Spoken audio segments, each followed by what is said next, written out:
ഇന്നത്തെ കേരള കൗമുദിയിൽ 9ാമത്തെ പേജിലൊരു വാർത്തയുണ്ട്. ശരിക്കും ഈ വാർത്ത ഞാൻ വീഡിയോ ചെയ്യണമെന്ന് വിചാരിച്ചതല്ല. പക്ഷെ കഴിഞ്ഞ ഒരു ദിവസം, ഒരു 6-7 ദിവസം മുമ്പ് തൊഴിലുറപ്പിനെക്കുറിച്ച് ഞാനൊരു വീഡിയോ ചെയ്തിരുന്നു. അതിൽ SC/ST വിഭാഗക്കാർക്ക് 1 വർഷമായി പൈസ കിട്ടുന്നില്ല ജോലിയുടെ എന്ന് പറഞ്ഞ് വീഡിയോ ചെയ്തിരുന്നു. അപ്പോൾ ഒരു ST വിഭാഗത്തിൽപ്പെട്ട സംസ്ഥാനത്തെ ഒരാൾ എന്നെ വിളിച്ചു പറഞ്ഞു, സാർ, ഈ തൊഴിലുറപ്പുകാർക്ക് മാത്രമല്ല പാചക തൊഴിലാളികൾക്കും സമയത്ത് പൈസ കിട്ടുന്നില്ല, ഞങ്ങൾക്കൊരു 5-ാം തീയതിക്കകത്ത് പൈസ കിട്ടേണ്ടതാണ്. അപ്പം ഞാൻ ആരാണ് പാചക തൊഴിലാളി? അത് അദ്ദേഹത്തിൻ്റെ വീട്ടിലുള്ള ഒരാളാണ്. അപ്പോൾ അത് മനസ്സിലാക്കി അദ്ദേഹത്തിന് പൈസ കിട്ടുന്നില്ല, അവരുടെ വീട്ടിലേക്ക് പൈസ വരുന്നില്ല. അപ്പം ഞാനത് ബന്ധപ്പെട്ട ആളുകളുമായി ഒന്ന് ക്രോസ് ചെക്ക് ചെയ്തു. അപ്പോൾ വലിയ പെൻഡിങ് ഇല്ല, കഴിഞ്ഞ വർഷമൊക്കെ കുറച്ച് ചെറിയ ചെറിയ പെൻഡിങ് ഉണ്ടായിരുന്നുള്ളൂ എന്ന് പറഞ്ഞു. പക്ഷെ ഈ വർഷം ഇതാ തുടങ്ങിയതേ ഉള്ളൂ, വർഷം തുടങ്ങിയതേ ഉള്ളൂ.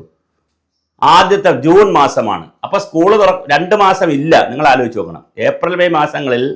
മാർച്ച് ഏപ്രിൽ മെയ് മാസങ്ങളിൽ സ്കൂളില്ല.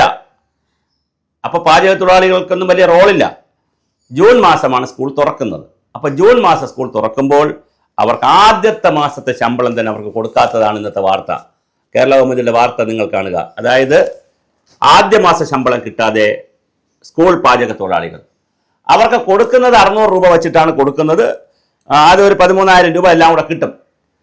അവർ 600 രൂപയിൽ കണക്കാക്കുമ്പോൾ കേന്ദ്ര സർക്കാരിൻ്റെ ഒരു 1000 രൂപ, കേന്ദ്ര സർക്കാർ ഒരു കണക്ക് വെച്ച് പറയുമ്പോൾ 1000 രൂപ എന്നുള്ള കണക്ക് വയ്ക്കുമ്പോൾ 600 രൂപ കേന്ദ്ര സർക്കാർ, 400 രൂപ സംസ്ഥാന സർക്കാരുമാണ്. അങ്ങനെ 22 ദിവസം ജോലി ചെയ്യുമ്പോൾ ഒരു 600 രൂപ നിരക്കിൽ 13,200 രൂപയാണ് അവർക്ക് കിട്ടുന്നത്.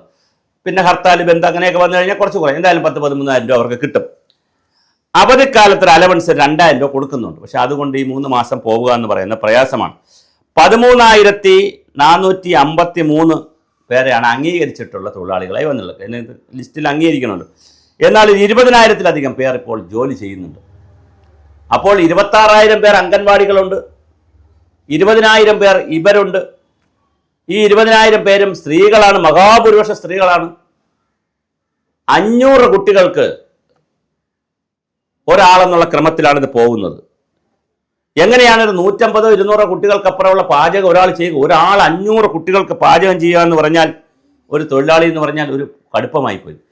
അതിൽ കുറേ വ്യവസ്ഥകൾ ഉണ്ടാക്കി സർക്കാർ. എന്താ വ്യവസ്ഥകൾ? 250 കുട്ടികൾക്ക് ഒരു തൊഴിലാളി എന്ന വ്യവസ്ഥ ചെയ്യാം. തൽക്കാലം 500 എന്നുള്ള 250 ആക്കാം. അത്രയാവട്ടെ.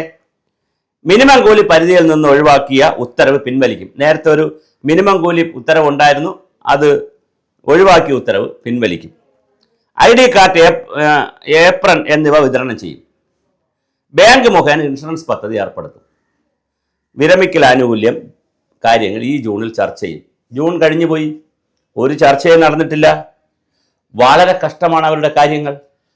അപ്പോൾ നമ്മൾ ശരിക്ക് പറഞ്ഞാൽ കേരളത്തെ സിംഗപ്പൂരാക്കാനും കേരളത്തെ ലോകത്തിൻ്റെ 1ാമതാണെന്ന് നമ്മൾ അവതരിപ്പിക്കുമ്പോൾ തന്നെ ആരോഗ്യരംഗം താറുമാറായി കിടക്കുന്നു. വിദ്യാഭ്യാസ രംഗം സകല വിദ്യാർത്ഥികളുടെയും കീം എക്സാം എഴുതിയിട്ടുള്ള സകല കുടുംബങ്ങളിലും ഇന്നലെ കണ്ണുനീരിൻ്റെ ദിവസമായിരുന്നു. 2-3 ദിവസം, ഇന്നലെയല്ല 2-3 ദിവസമായി കണ്ണുനീരിൻ്റെ ദിവസമാണ്. ഫസ്റ്റ് റാങ്ക് കിട്ടിയ കുട്ടികൾ സെക്കൻഡ് റാങ്കിലേക്ക് പോകുന്നു, 7th റാങ്കിലേക്ക് പോകുന്നു, 7th റാങ്ക് കിട്ടിയ കുട്ടികൾ ഫസ്റ്റ് റാങ്കിലേക്ക് വരുന്നു. ആദ്യം കുറേ കുട്ടികൾ CBSE കുട്ടികൾ താഴേക്ക് പോകുന്നു, അവരുടെ വീട്ടിൽ കണ്ണീരും കരച്ചിലുമാകുന്നു. അത് കഴിയുമ്പോൾ സ്റ്റേറ്റിലെ കുട്ടികൾ മുന്നിൽ വന്നിരുന്നു. സ്റ്റേറ്റ് സിലബസ് പഠിച്ചവർ, കുറച്ച് കോടതി ഉത്തരവ് വന്നപ്പോൾ സ്റ്റേറ്റ് സിലബസ് പഠിച്ചവർ താഴെ പോകുന്നു. അപ്പോൾ വീണ്ടും മറ്റവർക്ക് കണ്ണീർ വരുന്നു. എന്താണ് സംഭവിക്കുന്നത്? എന്നിട്ട് നമ്മുടെ മന്ത്രി ഉണ്ടല്ലോ, നമ്മുടെ വനിതാ മന്ത്രി വന്ന് പറയുകയാണ്, ബിന്ദു മാഡം പറയുകയാണ്, നിങ്ങൾ CIDകളാണല്ലോ, നിങ്ങൾ കണ്ടുപിടിച്ചോളൂ, നിങ്ങളോട് പറയാൻ എനിക്ക് മനസ്സില്ല, എനിക്ക് ബാധ്യതയില്ല. എന്തൊരു നാടാണിത്! ധാർഷ്ട്യം, ധിക്കാരം, അഹങ്കാരം എല്ലാം കൂടി ഒന്നിച്ച് കെട്ടിവെച്ച് കഴിഞ്ഞാൽ ഈ മന്ത്രിമാരെന്ന് പറയാൻ പറ്റും. ശിവൻകുട്ടി കുറച്ച് മാന്യമായൊരു മന്ത്രിയായിരുന്നു. അദ്ദേഹം പല കാര്യങ്ങളും മുമ്പോട്ട് നിൽക്കുന്നുണ്ട്. ഈ സ്കൂൾ സമയം, സൂമ്പ, പക്ഷെ പാചക തൊഴിലാളികളുടെ വിഷയം എടുക്കുമ്പോൾ ജൂൺ മാസത്തിലെ ശമ്പളം ജൂലൈ ഇന്ന് 15 ആയില്ലേ, ഇന്ന് 12 ആയില്ലേ? കൊടുക്കണ്ടേ അവർക്ക് ശമ്പളം? ഇനി എന്നാണ് അവർക്ക് ശമ്പളം കൊടുക്കുക? വളരെ കഷ്ടമാണ്, സങ്കടകരമാണ് ഈ കാര്യങ്ങൾ.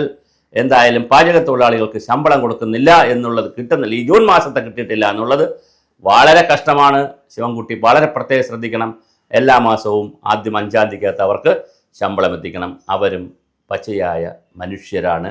ഒരു വീട്ടിൽ ശമ്പളം കൃത്യമായി കിട്ടിയാൽ ആ വീട്ടിലെ കുടുംബങ്ങൾ മുഴുവനാണ് സന്തോഷമായി കഞ്ഞി വെച്ച് കുടിക്കുന്നത്.